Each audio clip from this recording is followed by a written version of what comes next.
querido aluno, querida aluna do 7º ano, eu sou o professor Jorge Costa e vamos ter mais uma aula de Ciência da Natureza. Seja bem-vindo, vamos começar. Hoje eu vou falar para vocês, nosso objetivo da aula será falar sobre os biomas brasileiros, sobre a variedade da vegetação que existe no Brasil e falar sobre características gerais de cada ecossistema e de cada bioma que existe em nosso país. Vamos lá. Mas primeiramente, o que é um ecossistema? O que serão os ecossistemas? Um ecossistema, pessoal, é uma região com características específicas de vegetação e de animais, ou seja, de interação entre fatores bióticos, que são os seres vivos, e os fatores abióticos, que são os fatores não vivos. Como, por exemplo, de fatores bióticos, de seres vivos, podemos citar os animais e as plantas. E como fatores abióticos, fatores não vivos, podemos citar a temperatura, a umidade, a luminosidade, a luz, diversos fatores que não possuem vida, mas que fluem diretamente no meio ambiente. Em relação aos ecossistemas brasileiros, nós temos os mangues, as restingas, as florestas de araucária, a Mata Atlântica, a Floresta Amazônica, a Caatinga, todas com animais específicos, endêmicos de cada região. Em falando de biomas, o bioma nada mais é do que agrupamentos de ecossistemas. Nós temos ecossistemas, que são regiões menores, e regiões maiores, que são os biomas, que agrupam, às vezes, mais de um ecossistema. Então, pensando nos biomas brasileiros, nós temos o bioma da Amazônia, o bioma Cerrado, o bioma Mata Atlântica, o bioma Pampa, o bioma Pantanal e a Caatinga. Quando se fala de biomas e ecossistemas, nesse quadro mostra bem a diferença entre eles. Alguns biomas possuem mais de um ecossistema, como por exemplo o nosso bioma aqui, a Mata Atlântica, onde residimos. Ele possui diversos ecossistemas, como por exemplo o mangue, a mata de araucárias, todos estão dentro do bioma Mata Atlântica. Já outros biomas, como o Cerrado, já possuem, englobam dentro dele, o Pantanal e a Mata de Cocais. Então percebam que o bioma é um agrupamento de ecossistemas. E ecossistemas é uma região específica que interagem fatores bióticos e abióticos, ou seja, fatores vivos e não vivos, animais, plantas, com o clima daquela região. A partir disso, quero falar primeiro sobre o bioma Amazônia, é o bioma mais importante do nosso país, tão grande, nem todos são importantes, mas esse é o que tem mais importância global, digamos assim, que ele é inclusive um bioma internacional, né? Nós temos o bioma Amazônia Legal, que é a Amazônia que engloba os estados do norte do Brasil, e temos a Amazônia do bioma internacional, né? Que engloba mais países, a Amazônia Internacional e a Amazônia Legal, que é a Amazônia brasileira. A Amazônia é caracterizada por ter bastante chuvas no ano todo, mas também tem um período de menos chuvas, de vegetação bem densa e uma grande biodiversidade de animais, tanto de insetos quanto anfíbios, de aves, de mamíferos, e infelizmente ela enfrenta grandes problemas atualmente, como o desmatamento, que ocorre à solta, né? Na Mata Atlântica, aliás, na Amazônia.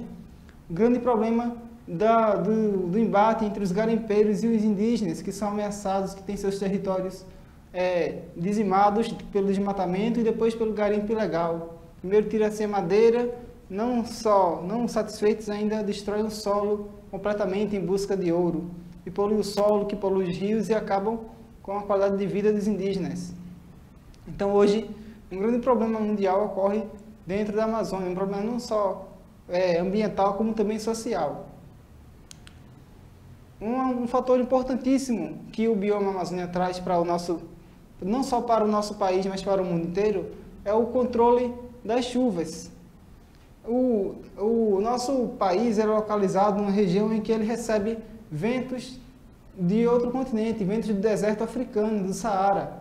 Então esses ventos vêm de lá, da África, trazem areias pó de areia. Os ventos trazem areia do deserto do Saara, que servem como fertilizante para a floresta amazônica.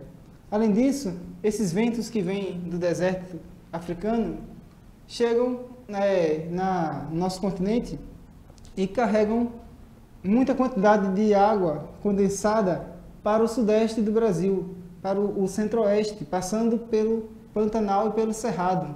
São os chamados rios voadores. Esses rios voadores, eles fazem com que o centro-oeste possa ter água no período das chuvas, o Pantanal possa ter seu período de cheia regularizado, regular, e que as hidrelétricas sejam abastecidas e que não faltem luz nas nossas casas. Por exemplo, passamos por período de bandeira tarifária vermelha, em que a conta de luz ela fica mais cara devido à falta de chuvas. Isso acontece devido ao desmatamento que existe na Amazônia, chove menos na área das hidrelétricas, no centro-oeste, consequentemente, há uma produção menor de energia, é necessário se utilizar energia de fontes mais poluentes, como a energia térmica do carvão mineral, que polui mais o meio ambiente, e também aumentam o custo da nossa tarifa, da nossa tarifa de luz. Além disso, essa chuva, esses ventos, seguem para outros continentes, como os desertos da África e desertos também da Austrália. Tem importância importantíssima, um fator importantíssimo na distribuição das chuvas no mundo inteiro, não somente no Brasil. Agora quero falar sobre o bioma cerrado, né, que ele é formado pelo Pantanal e também pela mata de cocais, todos com características específicas, né? O cerrado tem uma característica, o Pantanal tem outra e a mata de cocais também. O cerrado ele abrange vários estados do Brasil, como podemos ver. Ele abrange o estado do Mato Grosso do Sul, Goiás, Tocantins, Minas Gerais, Maranhão, Piauí, Bahia. Já o Pantanal vai abranger o estado do Mato Grosso e Mato Grosso do Sul, uma região específica do cerrado. E a mata dos cocais, o estado do Maranhão. E também um pouco do Pará e do Piauí. Falando um pouco mais do cerrado, uma característica importantíssima dele é o tipo de vegetação que ele possui. Ele possui uma vegetação de árvores retorcidas, de cascas grossas, que são adaptadas ao calor, ao clima daquela região. E exatamente é que ele possui uma característica que em certa época do ano, na época da seca, ocorrem queimadas naturais naquele ambiente e que naturalmente eles se rebrotam.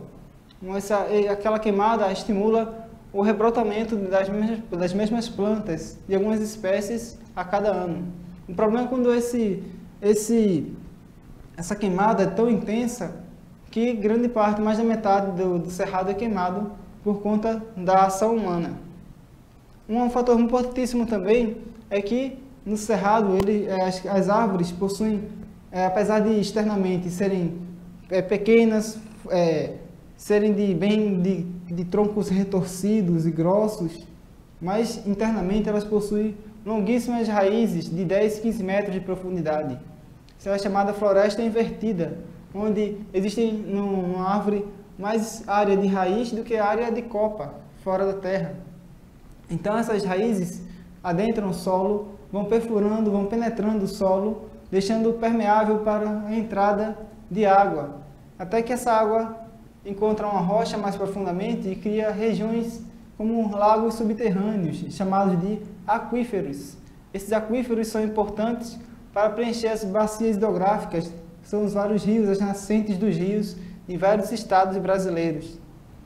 Então é importantíssimo essa floresta invertida que existe no cerrado. E por isso a preservação dele é importantíssima para a manutenção dos rios de todo o país. Além disso, no cerrado, temos na região do Pantanal áreas bem específicas, né, que com o ecossistema específico do Pantanal, com uma grande biodiversidade de aves, de animais, de frutos do Cerrado, com frutos bem específicos, bem endêmicos, de vegetação pantanosa, né, de áreas alagadas, de áreas de época de seca e também de épocas de cheia. em que os animais são adaptados àquela região. E também sofrem bastante influência do norte do Brasil. E como falei, quando ocorre alteração climática no norte, consequentemente, gerará alterações climáticas no Pantanal também. Na região do bioma das matas dos cocais, no Cerrado, no ecossistema das matas dos cocais, existe uma grande biodiversidade de cocos, né, de palmeiras, como o babaçu, esse aí, também tem o buriti, a oiticica, são diversos cocos que têm uma grande importância na sustentabilidade, na extração, no uso sustentável da mata, em que você extrai os frutos, também planta novas árvores e serve como sustentação para diversos tipos de famílias, aliás, para diversas famílias daquela região, que são as guerreiras que quebram cocos de babaçu, quebram quilos de cocos de babaçu que infelizmente não recebem um valor adequado, né, para tanto trabalho que elas possuem, passam um dia coletando cocos, depois quebrando coco e vendem barato para produzirem diversos cosméticos como óleos, cremes, são moídos e tem diversa afinidade cosmética, também nutricional, da venda desse coco de babaçu. Nesse tipo de mercado, quem colhe e quem quebra o coco é o que menos ganha, já quem pega o coco quebrado, quem recebe o óleo, consegue bem mais lucro quando ele atravessa, quando ele vende o produto final, do que quem produz. Em relação ao outro bioma, o bioma Pampa, é um bioma já do sul do Brasil, no Rio Grande do Sul. Um bioma de uma região bem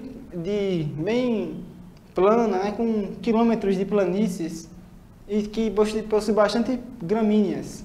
E também tem vegetação e animais específicos, endêmicos daquela área, como o gato do Pampa, o pica-pau do campo, o tamanduá, que não vive não somente no Pampa, mas também vive em outros ecossistemas, o quero-quero. Então, ela por ser uma região que possui grandes planícies, ela é bastante explorada para a agricultura. Essa agricultura intensiva, em que utiliza-se grandes maquinários, grande tecnologia, e que, infelizmente, esse bioma é o mais ameaçado no país pela agricultura de grande porte, né? De agricultura exportadora que cultiva e produz toneladas de alimentos. O outro bioma bastante importante para o nosso país é o bioma Caatinga, né? O bioma aqui da nossa região também, bem próximo aqui no nosso município, Vitória de Santo Antão. Logo mais, adentrando no Pernambuco, encontramos o bioma Caatinga, um bioma que também sofre muita devastação, mas que tem como características principais a grande variedade de cactáceas e de plantas que possuem adaptações para o clima seco, como folhas pequenas, galhos retorcidos, folhas às vezes mais suculentas, para que ela possa acumular mais água em seu interior e resistir aos períodos de seca. Então ela possui grandes períodos de seca e períodos de chuva também. E o interessante é que quando o período de chuva chega, as plantas rebrotam rapidamente, liberam flores rapidamente para que os insetos venham, polinizem essas plantas e elas produzam frutos rapidamente para que aproveitem a terra úmida e logo rebrotem novas plantas. E além disso, possui uma grande biodiversidade de animais, de cobras, de lagartos, de aves. É um bioma que possui um grande preconceito pensando que ele é um bioma morto, mas ele é um bioma muito vivo. E quando ele é bem utilizado, ele consegue produzir bastante. Como existem regiões ao longo do Rio São Francisco que possuem grande produção de frutas que exportam há muito tempo. No entanto, o bioma Caatinga, como falei, ele sofre grande devastação, né? Como, por exemplo,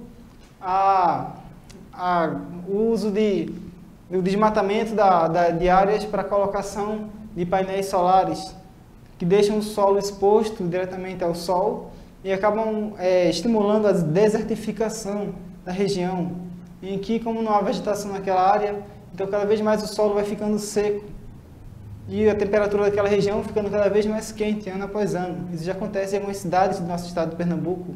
Além disso, existem queimadas em diversas regiões da Caatinga, regiões mais distantes, né, que são mais difíceis dos bombeiros alcançarem para acabar com o fogo. Além da produção carvoeira, né, a produção de carvão, em que a vegetação da Caatinga é destruída, desmatada para a produção de carvão.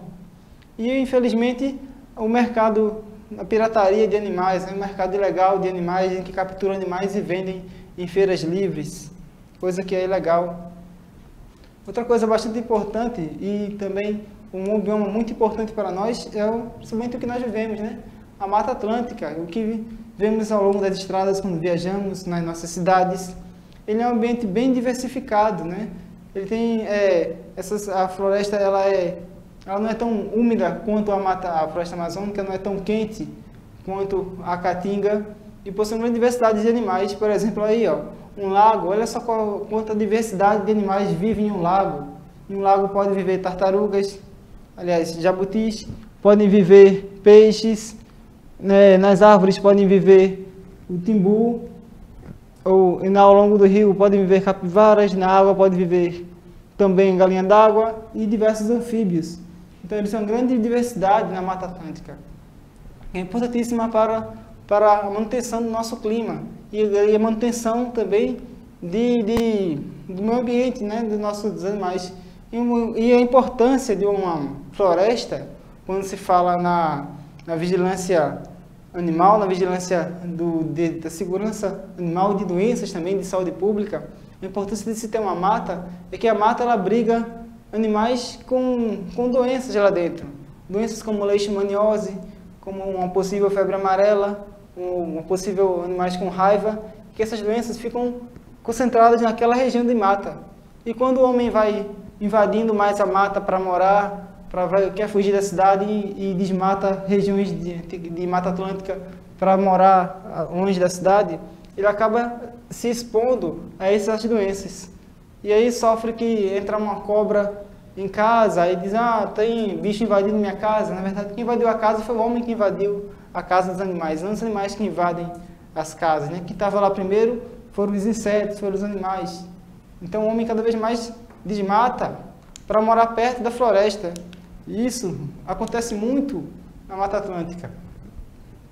Cada vez mais se vê a expansão imobiliária para essas regiões e além da agricultura, né, como a monocultura da cana-de-açúcar, em que devastou enormemente a Mata Atlântica, em que hoje se observa vestígios, né, resquícios de mata, um pouquinho de mata aqui, outro pouquinho de mata lá, que não tem contato entre uma região e outra. Isso dificulta a manutenção de espécies, a reprodução de espécies, acabam ficando isoladas em cada fragmento de mata desse. Então é um bioma que sofre muito com a degradação ambiental provocada pelo homem, principalmente nas grandes cidades. Então, pessoal, eu vou ficando por aqui. Foi uma aula muito bacana. Até a próxima aula. Um abraço. Tchau, tchau.